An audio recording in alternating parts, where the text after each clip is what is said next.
Salut à tous, c'est Alex Molik. Alors j'espère que vous allez bien les amis, car aujourd'hui on se retrouve pour une nouvelle petite vidéo de la Minute Actu, l'émission qui décrypte l'actualité automobile. Tellement de trucs se sont passés depuis début septembre, impossible de résumer tout ça en une vidéo, donc on va parler de ce qui m'a particulièrement marqué. Au fait, je vous propose de gagner une expérience inédite avec la nouvelle marque Cupra. Pour cela, il faudrait être disponible à Paris dans l'après-midi, soit le 26, soit le 27 septembre. Je vous en dis plus en fin de vidéo, bien évidemment, juste avant le Comes Time et la question pour le prochain épisode. Bref, 70e épisode de la Minute Actu, allez c'est parti.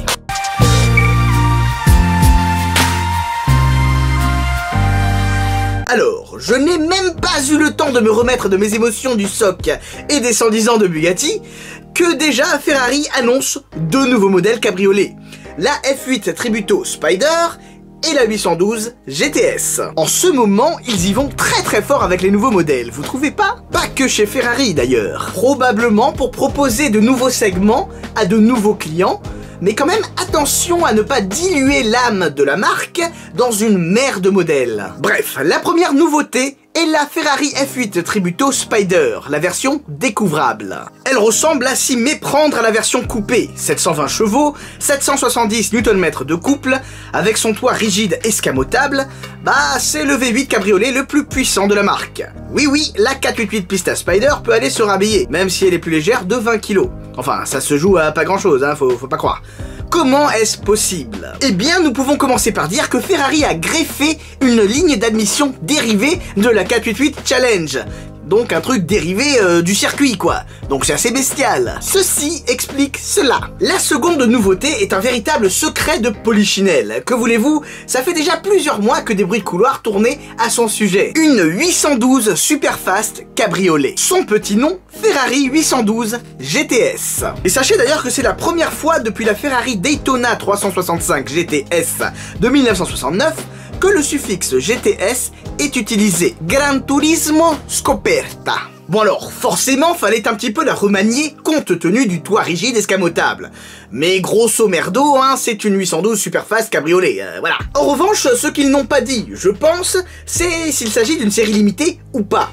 Et je suis curieux de savoir à quel prix ils vont la vendre. Quoi qu'il en soit, V12 atmosphérique, cabriolet et chez Ferrari en plus, je pense quand même que ça va se vendre comme des petits pains. Bon allez, même si j'ai déjà fait 2 vidéos à son sujet, eh bien on va encore en parler. D'ailleurs ça me donnera l'occasion de répondre à plusieurs questions que vous vous posez à son sujet. La Bugatti Chiron Super Sport 300+ sera bel et bien commercialisée. En revanche, le nom est quand même beaucoup trop long. Tout le monde va dire Chiron 300+. Moi le premier. Enfin bref, la fameuse auto ayant atteint la vitesse record de 490 km/h va donc être commercialisée à 30 exemplaires pour un prix de 3,5 millions d'euros.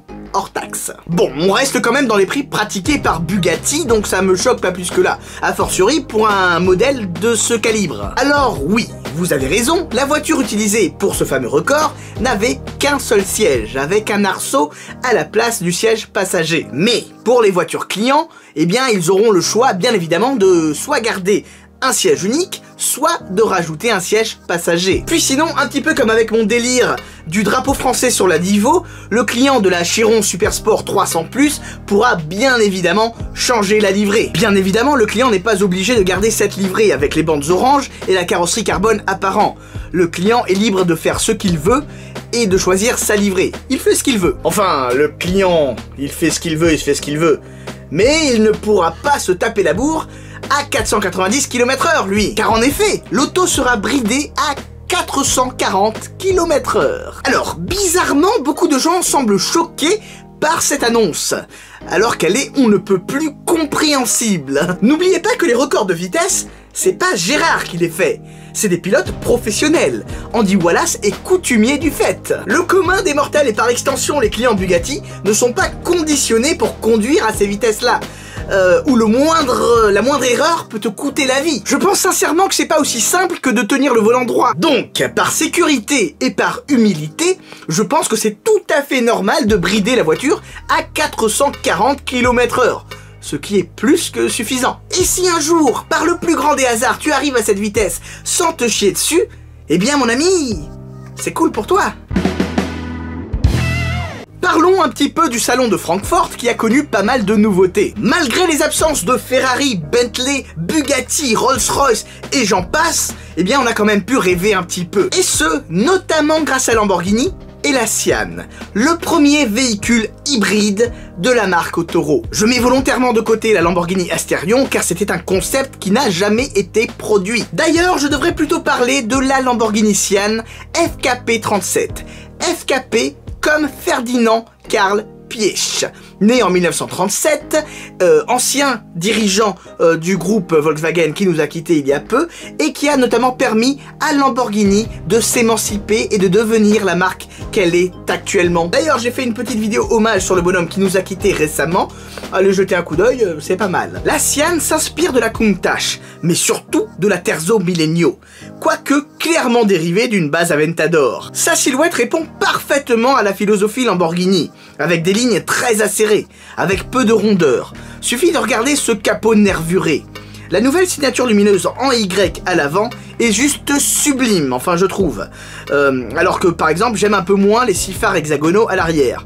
Question de goût. Sous le capot, le V12 atmosphérique de la Lamborghini SVJ a été boosté pour développer 785 chevaux. Ce dernier est couplé à un moteur électrique de 48 volts, utilisant une technologie de supercondensateur, apparemment beaucoup plus efficace qu'une batterie lithium-ion. Et du coup, grâce à cette hybridation, eh bien la Lamborghini Sian gagne 34 chevaux. L'hybridation est plutôt légère, il faut le reconnaître. A fortiori, si tu compares, et je ne peux pas m'en empêcher, avec les 134 chevaux tirés de l'électrique sur la Ferrari SF90 Stradale. Mais bon, ça n'empêche quand même pas à la Lamborghini Sian de sortir une puissance cumulée de 820 chevaux. C'est pas mal. Seuls 63 exemplaires de la Sian seront construits. Pourquoi 63? Je ne vous l'explique plus après la SVJ 63 et la SVJ Roadster 63. Mais en gros, 1963, l'année de création de Lamborghini. Voilà. En revanche, le prix est juste dingue. 2,5 millions d'euros hors taxe. Alors visiblement, Lamborghini n'a eu aucun souci à vendre les 63 exemplaires de la Sian, vu qu'ils ont tous trouvé preneur. Mais bon, je trouve quand même que 2,5 millions d'euros, c'est quand même ultra excessif, a fortiori si tu prends en compte tout ce que je viens de dire juste avant. Parlons dorénavant d'un autre grand événement du monde automobile, l'officialisation de la Porsche Taycan. Le premier véhicule 100% électrique de Porsche est une berline, très proche de la Panamera et du concept Mission E. D'ailleurs, les Allemands de Porsche ont commencé assez fort avec le Taycan, notamment en claquant le record du véhicule électrique de série le plus rapide sur la Nordschleife. 7 minutes 42. Et c'est marrant car juste après cette annonce, eh bien le fantasque Elon Musk s'est empressé d'aller sur Twitter pour dire que Tesla irait défier Porsche sur la Nordschleife. Et pour le coup c'est vrai, ils y sont vraiment, avec une Tesla Model S de 7 places. En tout cas, une chose est sûre, c'est que ces dernières années, Porsche a investi massivement dans l'électrique. D'ailleurs, ils détiennent maintenant 15% du capital de Rimac. Ce n'est pas anodin. Et la Porsche Taycan, eh bien, ça représente tout simplement le début d'une nouvelle ère pour Porsche. Porsche a de grands moyens, une réelle volonté de diversification et une puissance industrielle très solide. L'ambition est ainsi tout affichée, concurrencer Tesla. Et le moins que l'on puisse dire, c'est que je pense que le constructeur allemand s'en est donné les moyens. Par exemple, les Taycan Turbo et Turbo S sont globalement plus puissants qu'une Tesla. Tout modèle confondu. Enfin, à quelques exceptions près ici et là, notamment à 0 à 100, enfin bref. Quoi qu'il en soit, à l'heure actuelle, Tesla a l'avantage du prix. C'est clair ? C'est net. Par exemple, la Porsche Taycan Turbo, c'est 155 000 € minimum. Et c'est l'entrée de gamme. La version Turbo S, c'est à partir de 180 000, 188 000 €, un truc dans le genre. Contre une Tesla Model S Performance, qui se monnaie pour environ 100 000 €. En tout cas, je trouve ça super intéressant. L'arrivée du Porsche Taycan, c'est un vent frais qui souffle sur le monde des véhicules électriques actuels. Et vraiment, je trouve qu'il y a une concurrence saine entre Tesla et Porsche actuellement, et j'ose espérer, entre bien d'autres marques. Et pour terminer, avant de passer au Comes Time, eh bien parlons du petit concours Cupra. Alors sachez que c'est juste pour vous tenir au courant, car tout se passe sur Instagram. Pour être tiré au sort, c'est assez simple, hein, il suffit de me suivre sur Instagram et de commenter sur cette publication avec le hashtag Cupra Rooftop. Le mardi 17 septembre à 20 h, je vais donc tirer au sort 4 gagnants qui pourront donc venir accompagnés d'une personne de leur choix. Une seule condition, il faut absolument être disponible à Paris, porte de Versailles, dans l'après-midi, soit le jeudi 26 septembre, soit le vendredi 27 septembre. Ok, super, c'est faisable. Mais on gagne quoi en fait? Eh bien, figurez-vous que je vais vivre la même expérience que vous le 25, et j'en sais pas plus que ça. Enfin, si, quand même, vu que les visuels sont assez explicites. Rooftop Driving Experience. C'est donc une expérience à sensation qui se passera sur un rooftop, sur un toit parisien. Ça promet. Passons maintenant au Comes Time. Alors, avant toute chose, la question pour le prochain épisode. Que pensez-vous de l'arrivée de la Porsche Taycan? Vient-elle troubler le jeu? Vient-elle troubler Tesla? À vos claviers. Alors malheureusement, vu que je suis un petit peu pris par le temps, eh bien je ne vais pas réagir à la question du dernier épisode sur l'e-sport dans le monde automobile. J'espère que vous comprendrez, ne m'en voulez pas trop, mais j'ai préféré parler du Taycan. Voilà, sinon les news de la chaîne. Alors, lundi 17, je serai à Spa-Francorchamps pour les Ferrari Owners Day, et ça s'annonce plutôt pas mal.